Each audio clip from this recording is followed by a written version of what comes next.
Hey, good to see you again. The factory sent over the parts that were looking good on the rig. They're being fitted as we speak. Have a look at the report.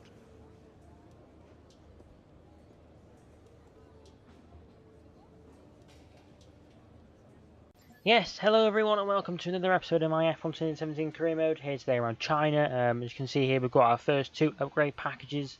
The rear downforce and also a wear component. But without further ado, let's get into the practice programs and the lengthy program that we need to do. Welcome to the deserts of Bahrain, where the Formula One circus has rolled into town. We're expecting the cars to appear out on track shortly to start today's practice session.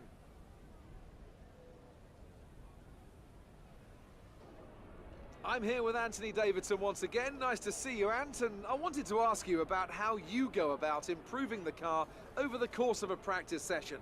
How much would you say is already known from the pre-race simulations? And how much do you have to do, how much do you have to work on with a real car on a real circuit? Well, that's a good question, Crofty, and I suppose the simple answer is that there's no such thing as too much information. As you say, the bigger teams have very complex simulations, vast numbers of clever people crunching the numbers back at base, but what they can't tell you is stuff like how the track condition's going to be, or what the temperature's going to be doing over the course of the day, and how all of that's going to be interacting with the tyre. There are so many millions of tiny variables involved in getting these cars around a racetrack quickly, but the computer can't tailor the car to a driver's specific balance requirements. At some point, you still need to put a human being in there and have them feel it through the seat of their pants. And that's why we end up with different drivers having different setups. So what I'm trying to say is, Crofty, nothing beats on-track testing. So here we are then in first practice. What I've decided to do with the practice programs is shorten them down, so it's just the end of the programs instead of just the start and the end, because there's quite a lot of them now this year. So I've decided to just cut them down to the end of the programs, and you'll be seeing them all here. I do manage to do all of them apart from the race strategy, I think it was, which is a big one. But yeah, unfortunately, all of our components, well, most of the components in the engine as well, were coming to the end of their lifespan. Well, not the end of the lifespan, but it was quite tricky to do. But here we are now, coming up to the end of our race strategy. I only did one lap in the race strategy, but still counts. But here are all the resource points that we managed to get. But now, without further ado, let's get into qualifying. Hopefully we can get a better position than we have in the previous races. Cars are ready, the drivers are ready. We hope you're ready as qualifying is about to begin here in Bahrain. When it comes to getting lap time out of this circuit, it's traditionally been about maximising top speed. Do you simply remove as much downforce as possible, hang on into the corners and max out down the straights? So as Crofty gets left hanging there by Anthony Davidson, we're going to cross the line and start our multiple qualifying laps. I'm not going to bother showing you them all because they're all just qualifying laps, but we're now coming across the line to finish our final qualifying lap. And where have we qualified? It's a bit disappointing, but we just need to push hard. P18. We can still come away with something. I mean, are you actually serious right now? As we wind down from the excitement of qualifying, here's a look at your top three. Vettel, Hamilton and Kimi Räikkönen. It's time to leave for now, but we'll be back tomorrow when the Grand Prix itself gets underway.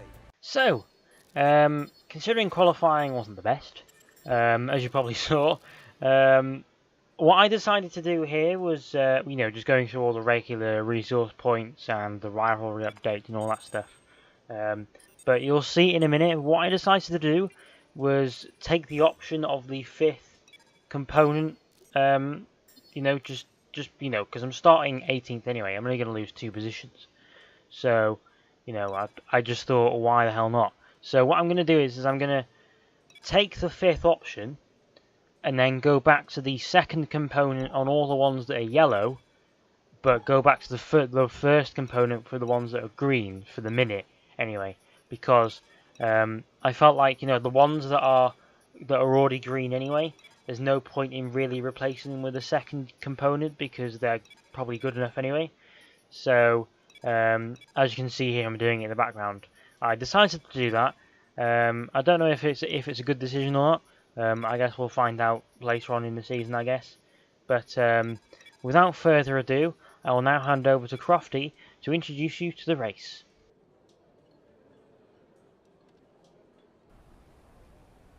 The curtain rises once more then on the desert stage of Sakir as the players take their places for the opening act.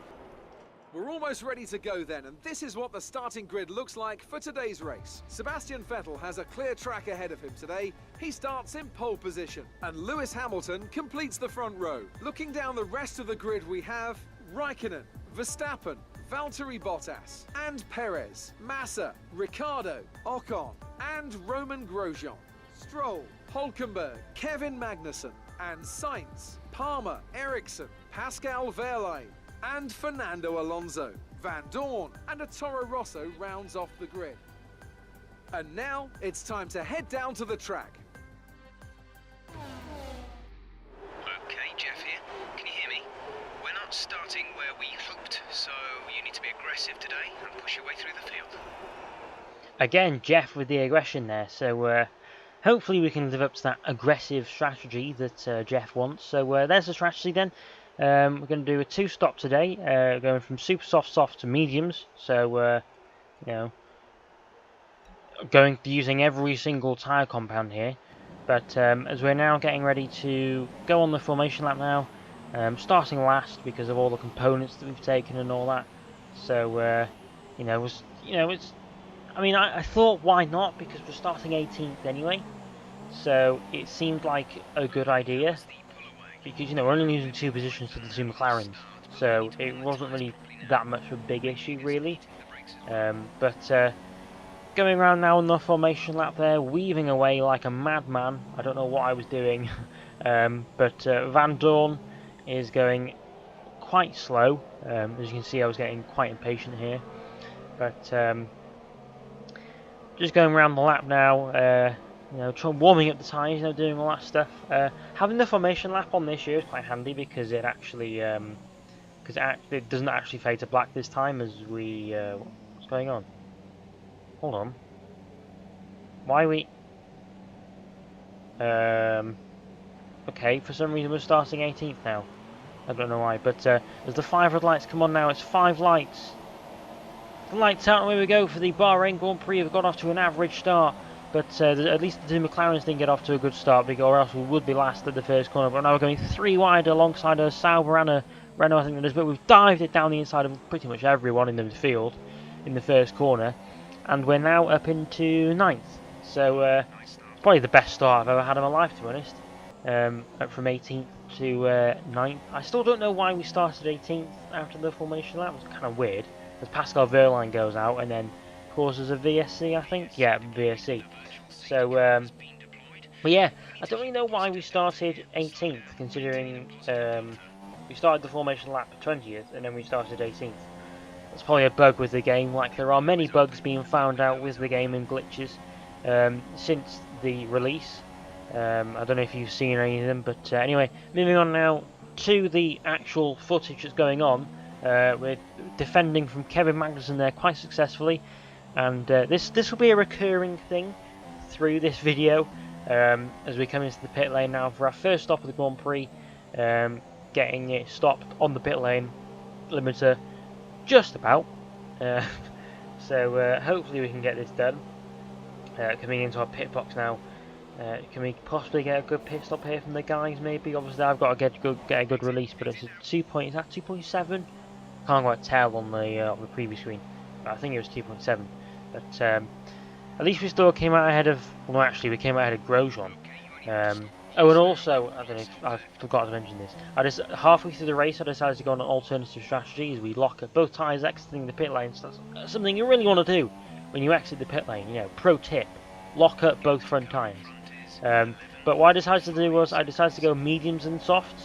Be quick on the last stint as we get passed by Grosjean there. And surprisingly enough, this surprised me when it happened. Raikkonen is right there, even though he was nowhere near us. I mean, he's nowhere near us now because he pulled away, but he was nowhere near us when we came into pit stop. So I don't know what happened there. But moving on now to lap 10, we're getting overtaken as our teammate comes out of the pit lane, so he's doing better this race. We're still in 9th, so holding that down amazingly there. We've now got Ocon for company as tries to go around the outside of this corner, which isn't going to work, but we get a really crap exit. And obviously he's got a Mercedes engine. With Bahrain being a power track, he's obviously going to go past. And now we've got a Haas going down our inside. I mean, what is this? We're going to go down middle again? This is like China last episode into the hairpin after a long straight. As Ocon, oh my god, what is going on? What was that? Ocon took a really strange line into the second corner, and then I had to avoid him, but I had Grosjean on my outside, so I couldn't really go anywhere. And now we've got Grosjean again trying to overtake us. As I think I saw Bottas then in 8th place, so he's not having a great race there. I think Jeff said he had some issues during the race or something, but as we successfully defend from Grosjean once again, like I said, this is going to be a recurring theme through this Grand Prix. So hopefully we can hold on to this position as we have both of the Haas's now coming after us. So as we do a huge lockup trying to defend, and we somehow manage to get back past them. I mean, I don't know how we're doing this, but this is amazing. But moving on now to lap 17, going through the Jolly and Palmer's retired. Oh, I had to put it in because it was Palmer. But we've now got Massa coming out the pit lane for his second stop of the race, and once again we overtake him like we did in Australia. So he must really hate the sight of me when he comes out the pit lane now. He must really hate me. But as he now goes down the inside of us, going to the last corner, the last corner, and I had a brain freeze then. But we get a really good exit on him actually. We've got DRS, so we tuck back into the slipstream just for the time being. And as Carlos Sainz goes into the pit lane, and now we're side by side with Felipe Massa, we're going to go down the inside, hold it there, lock up slightly, and we've somehow managed to get a Williams in a straight line with a Renault engine. I don't know how, don't ask me how, but we've now got Massa once again on the next lap, attacking us here as he goes down the inside of the last corner, but I thought I'm just going to let him through because I'm pitting this lap anyway. So, yeah, this has been quite an entertaining race so far. I mean, I wasn't expecting it to be this entertaining, to be honest, because the past previous races I've had a stint where nothing happens, and you know, it just gets really repetitive even. So as we have another great pit stop there, just over 3 seconds. So it's a shame it was just over 3 seconds, but we're doing really well in the pit stop. So I'm getting better at doing the clutch and all that, and releasing the pit limiter at the end of the pit lane and all that. So as we come out now in 13th place, unfortunately we've been jumped by Ocon and the two Haas's, I think. So that's unfortunate. So we're not in the points anymore. So moving on now to lap 20. At the end of lap 20, going on to lap 21, we get a poor exit out of the final corner, and Lance Stroll has got an amazing run. For some reason, throws the hands up in frustration, and he's just strolled past us. Pardon the pun, but he strolled past us, but he's locked up. We've had to do some sort of corner there, and we're now back past him up into 13th place. So this is a great battle, to be fair. And now we've got Magnussen. Now, I forgot to put this in the edit, so sorry about that, but Magnussen has an issue. I don't know whether it's mechanical or not. It probably is mechanical, but he has an issue, so this is why he's falling back. It's not because I've suddenly got loads of pace. No, he has actually got an issue, and he's falling back quite a bit. But moving a bit further on into the Grand Prix now, towards the latter stages of the Grand Prix, just showing you where our gearbox is just hit 50%, so that might be something we need to change for the next Grand Prix in Russia. I don't know. We'll just see how it goes in Russia, but obviously I won't get a penalty in Russia because that's the mandatory 4 races. Is it 4 races this year? I can't remember. But moving on to lap 28 now, we've now got Lance Stroll once again attacking us. It's taken him this long to get back past us though, as we nudge him off to into the inside. He doesn't bother coming back onto the racing line. We go back round the outside, and that is P11, unfortunately, just missing out on the points. But as we now come around the final corner, Lewis Hamilton wins the Grand Prix. Come around the final corner to take a very credible 11th place, considering all of the defending that I've had to do. Alright, race over. Take care of the car on the way in.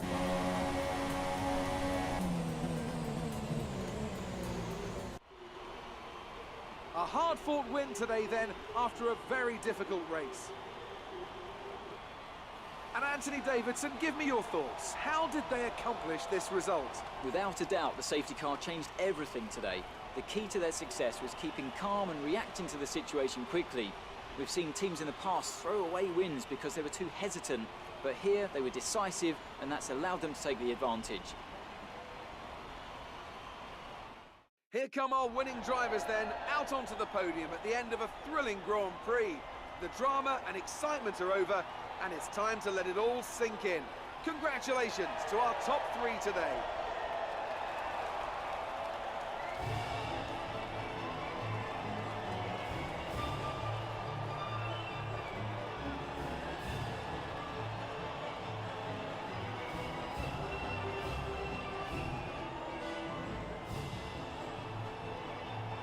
So then, it's time to see how this result affects the Drivers' Championship. It's a good result for Sebastian Vettel, who moves further ahead at the top of the table. Moving on to the driver of the day then. Anthony Davidson, who would you go for? I think I'll have to give it to the Toro Rosso driver. They pushed and pushed and found some fantastic performance. It was just a pleasure to watch. And now let's take a look at the constructors' standings. Mercedes have extended their lead at the top of the standings. Another team that excelled today was Williams, who make further progress up the table. After all that excitement, it's time for a lie down, I think. Thanks for joining us, and goodbye until the next race. So as you saw there's the final race classification. In the driver standings though, we unfortunately moved down, which is really unfortunate, but that's what you expect from a no points finish. Massa and Magnussen go above us. Somehow Magnussen got above us, I don't know how. But Carlos Sainz again dropping down further. But and also in the constructors we moved down as well. So not the best weekend for Toro Rosso. So yeah, hopefully we can get a better weekend in Russia, which will be the next episode obviously. And obviously just going through the whole resource points things now. But if you did enjoy this episode, guys, please do leave a like and a comment, and subscribe for more, and subscribe if you're new and everything like that. Comment some feedback on the series if you want something changed, or like something's wrong or something, I don't know. But as you can see there, we've managed to get some big reputation level with McLaren and Sauber. But like I said, if you did enjoy this episode, please leave a like and a comment and subscribe for more. And I will see you all next time in Russia, where hopefully we can get a points finish. Goodbye.